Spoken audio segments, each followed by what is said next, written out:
Bismillahirrahmanirrahim. Assalamualaikum warahmatullahi wabarakatuh. Teman-teman insan pers Lombok Timur yang kami hormati dan muliakan, rekan kami Kadis Kominfo, Pak Kabak Komunikasi Pimpinan, singkatnya hadirin hadirat rahimakumullah. Alhamdulillah wa syukurillah, pada siang hari ini atas inisiatif Pak Kadis Kominfo dan Kabak Protokol Komunikasi Pimpinan, sejatinya Pak Bupati yang akan memimpin konferensi pers tapi tadi mendadak didelegasikan kepada kami dalam kapasitas sebagai sekretaris daerah, karena bagaimanapun penanggung jawab penyelenggaraan MTQ adalah Bupati Lombok Timur, yang secara latar belakang ada pertanyaan mengapa Lombok Timur, padahal juga diketahui dari segi rutinitas mestinya tahun ini menjadi giliran dari Kabupaten Bengkulu.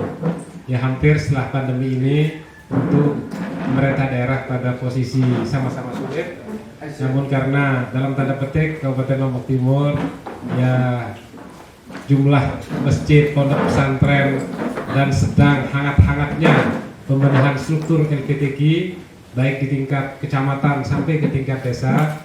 Dengan semangat itulah akhirnya Bapak Bupati pada saat kami rapat di provinsi mengiyakan atau menyetujui bahwa gelaran Musyabaqah Tilawatil Quran ke-29 siap diselenggarakan oleh Kabupaten Lombok Timur. Alhamdulillah kami sudah mengadakan rapat akhir. Besok para kafilah dari 9 kabupaten kota, 10 termasuk Lombok Timur akan mulai berdatangan. Tentu hal-hal yang bersifat teknis sudah terprepare dengan baik, yang non teknis misalnya terkait dengan perlengkapan, transportasi, konsumsi, kesehatan, rekan-rekan sebagian juga ada mengikuti rapat akhir sudah kami laksanakan, dan hasil rapat sudah disinkronisasikan kemarin oleh Bapak Bupati bersama LPTQ Nusa Tenggara Barat, tentu yang mewadahi pelaksanaan MTQ di tingkat provinsi. Secara umum dapat kami sampaikan rundown acara kita. Yang pertama, besok kemungkinan sejak pukul 10 atau 12 sudah mulai berdatangan para kafilah. Langsung kegiatan pertamanya adalah pendaftaran ulang. Pendaftaran ulang dilaksanakan di Pendopo Bupati. Jadi kita menyiapkan 30 meja. Meja itu menunjukkan lambang apa istilahnya jumlah cabang dan golongan lomba selama MTQ ini. Lalu setelah daftar ulang, besok itu malam kita Pak Bupati atas nama tuan rumah akan menggelar malam ta'aruf yang intinya adalah jamuan makan malam. Silakan kalau teman-teman media juga berkenan kita bisa bersama-sama di kantor Bupati sambil ramah-ramah sambil ramah-tamah gitu. Itu masih pra acara. Acara pertama adalah mulai hari Kamis siang itu akan kita gelar pawai ta'aruf. Pawai ta'aruf ini hari Kamis siang, startnya diperkirakan jam 14.00 atau jam 2 siang, tempat di Terminal Pancor, persis seperti kita kalau pawai 17 Agustus. Kalau pesertanya tentu jumlah kontingen itu 850. Kontingen itu kafilah plus official plus pendamping. Itu kurang lebih 850 sampai 900. Lalu ada diikuti oleh satuan-satuan pendidikan baik tingkat sekolah dasar, SMP maupun SMA. Dari laporan Pak Asisten 2 kemarin selaku koordinator pawai ta'aruf, kurang lebih jumlah peserta pawai ta'aruf ini 2.500. Nah, tujuannya apa? Tentu juga untuk mensiarkan gerakan MTQ ini, yang panggung kehormatannya ada nanti di depan BRI atau di depan Taman Rejani Slong, dan nanti finishnya di lapangan Tugu. Nah, setelah itu kami mohon maaf, sejak pendaftaran para kafilah kita ini sudah dihandle oleh masing-masing OPD. Semua OPD 3-4 OPD menghandle satu kafilah. Anggaplah misalnya Kabupaten Sumbawa ada beberapa OPD, nanti mungkin bisa dijelaskan oleh Pak Kadis Kominfo, ada daftarnya sesuai dengan jumlah yang sudah ditetapkan.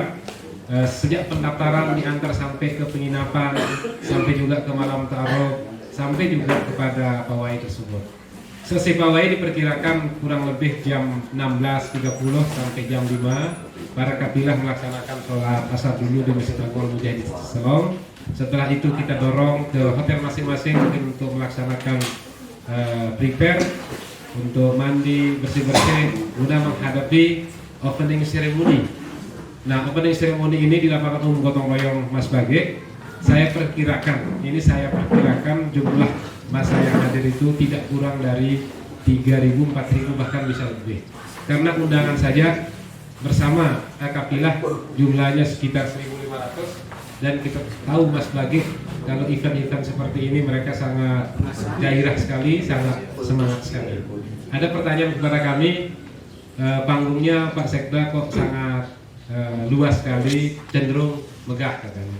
Ya, ini menjadi motivasi bagi kita tentunya bahwa panggung kehormatan selama ini memang menjadi simbol, karena di sanalah pusat kegiatan intinya. Kami membangun, ya kalau kami boleh terbuka, kurang lebih 420 juta. Sekali lagi, kurang lebih 420 juta. Apapun yang kita lakukan kita harus terbuka. Itu memang ukurannya 15 kali 50, lengkap dengan videotron, lighting, dan berbagai ornamen lainnya. Panggung ini mengapa sebesar itu? Ya, harapan kita memberikan penghormatan kepada para kafilah supaya mereka betul-betul serius, sungguh-sungguh, dan ini juga menjadi motivasi bagi para kader kafilah kita yang sudah terstruktur dari LPTK tingkat desa, tingkat kecamatan, bahkan tingkat kabupaten. Tentu di samping tujuan-tujuan yang bersifat jangka panjang, ada tujuan jangka pendek juga sebenarnya yang tidak boleh kita lupa, ya supaya kontingen NTB tidak kagok lah tampil dengan panggung yang mewah. Makanya kita biasakan dengan panggung yang mewah, karena di level nasional insya Allah MTQ-nya akan digelar di Provinsi Kalimantan Selatan. Tentu para juara ini akan lanjut ke tingkat nasional. Rekan-rekan yang kami hormati, di posko utama juga berdasarkan rapat yang kemarin, kami di backup oleh partisipasi masyarakat Mas Bage yang tergabung dalam panitia lokal, panitia pendamping lokal MTQ, diketuai oleh Ustadz Tanwir, salah satu beliau juga ketua takmir Masjid Akbar Mas Bage, Jami Akbar Mas Bage. Di sana juga akan ada posko pengamanan, ada posko kesehatan, termasuk media center kita siapkan, dan beberapa hal tentu yang mendukung gelaran MTQ ini. Ya, tidak kalah menariknya di arena MTQ juga dipadu-padankan. Istilah padu-padan ini saya minjam istilahnya Bung Sarwen lah. Bung Sarwen di balik wartawan itu kan mulai topi, kaos, celana sampai sepatu capnya itu harus padu-padan. Kalau hitam sampai bawah, kalau merah sampai bawah. Nah, kita padu-padankan kegiatan ini juga dengan pameran atau bazar UMKM yang akan diikuti oleh 11 peserta. Mengapa 11? Idealnya biasanya itu 10 kabupaten kota. Tapi kemarin saat kami rapat dengan tokoh-tokoh Mas Bage juga kecamatannya ingin ikut berlomba di level provinsi. Jadi kita siapkan juga stand plus. Di samping itu kami mendapat informasi juga dari panitia lokal bahwa lapak-lapak itu juga dilombakan dan diberikan hadiah, tetapi yang ngasih hadiah adalah panitia lokal. Panitia lokal yang memberikan hadiah kurang lebih 60 katanya. Kami mendorong lapak sebanyak mungkin, karena salah satu hilirisasi dari MTQ atau manfaat lain dari MTQ juga tentu melihat ekonomi masyarakat, penonton juga bisa memanfaatkan itu. Bapak Ibu rekan-rekan yang kami hormati, venue utama di lapangan umum gotong royong Mas Bage, berikutnya ada di Masjid Jami Al-Akbar Mas Bage, berikutnya juga ada di Masjid Dasar Lekong, Masjid Jami Anji Ma'ra Dasar Lekong, berikutnya juga ada di Masjid At-Taqwa Pancor, berikutnya juga ada di Masjid Agung Al-Mujahidin Selong, berikutnya juga ada di Gedung Wanita Selong untuk cabang Fahmi atau Cerdas Cermat, lalu terakhir ada di BLK Balai Pelatihan Vokasi dan Produktivitas atau BLK Benek.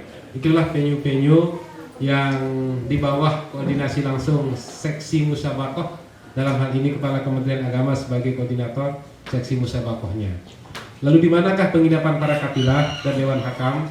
Penginapan para kafilah dan Dewan Hakam Alhamdulillah seluruh hotel maupun melati yang ada di Kota Sorong dan Ancol sudah habis. Ya bayangkan ada 800 peserta dari luar Lombok Timur, tentu akan memanfaatkan penginapan yang ada yang tidak tertampung di Kota Sorong dan Ancol. Itulah yang kami arahkan mungkin di beberapa homestay atau hotel yang ada di kawasan Lembah Kuning dan lain-lain. Rekan-rekan yang kami hormati, Pak Bupati sudah mengarahkan kami selama pelaksanaan MTQ sejak tanggal 29 sampai 6 Juli fokus UPD untuk fokus membackup kegiatan ini, karena memang dari segi transportasi dengan banyaknya venue-venue ini lalu ada jarak ke penginapan, tentu membutuhkan transportasi yang on time, sehingga randis-randis yang dimiliki oleh pemerintah kabupaten didaya gunakan untuk kepentingan musyawarah tilawatil Quran ini. Mohon kepada rekan-rekan insan pers, karena kita menjadi tuan rumah walaupun ini tingkat provinsi, tetapi sepenuhnya didorong ke kabupaten. Ya kalau ada istilah sekda Kabupaten Lombok Timur, terasa sekda provinsi di MTQ ini, karena memang menjadi ketua umum pelaksanaan MTQ provinsi. Tentu rekan-rekan yang kami hormati, ini juga tidak lepas dari dukungan media, karena tidak semua mungkin bisa datang ke venue-venue, tetapi bagaimana kami dengan Kadis Kominfo, Kabak Protokol Komunikasi Pimpinan, untuk banyak live streamingnya, rekamannya, karena itu penting juga sebagai arsip. Jangan hanya terfokus di venue di Mas Bage, tetapi di venue-venue yang lain harapan kita juga bisa diliput. Mudah-mudahan kalau ada istilah orang Padang, ya kalau ada baik-baik mari kita siarkan. Kalau ada yang kurang baik cepat kasih tahu, cepat kami diberitahu untuk kita sempurnakan sambil berjalan, sehingga Lombok Timur bisa menjadi penyelenggara yang aman, nyaman, ya sukses. Tentu tidak saja sukses prestasi, tapi juga sukses penyelenggaraan ini penting. Mungkin itu rekan-rekan yang kami hormati, singkat padat yang dapat kami sampaikan ke rekan-rekan media untuk diteruskan kepada masyarakat. Mungkin masih ada informasi-informasi yang perlu didalami. Prinsipnya adalah ya tentu dengan kita menge-share informasi kepada masyarakat, sehingga tidak ada lagi framing-framing yang tidak kita inginkan, karena kita juga di panitia ini bekerja juga di samping partisipatif, karena menggunakan juga anggaran negara, kita juga harus akuntabel. Demikian rekan-rekan, mungkin ada pertanyaan, silakan kami mohon Pak Kadis Kominfo yang dapat memandunya. Billahi taufiq wal hidayah. Wassalamualaikum warahmatullahi wabarakatuh. Waalaikumsalam.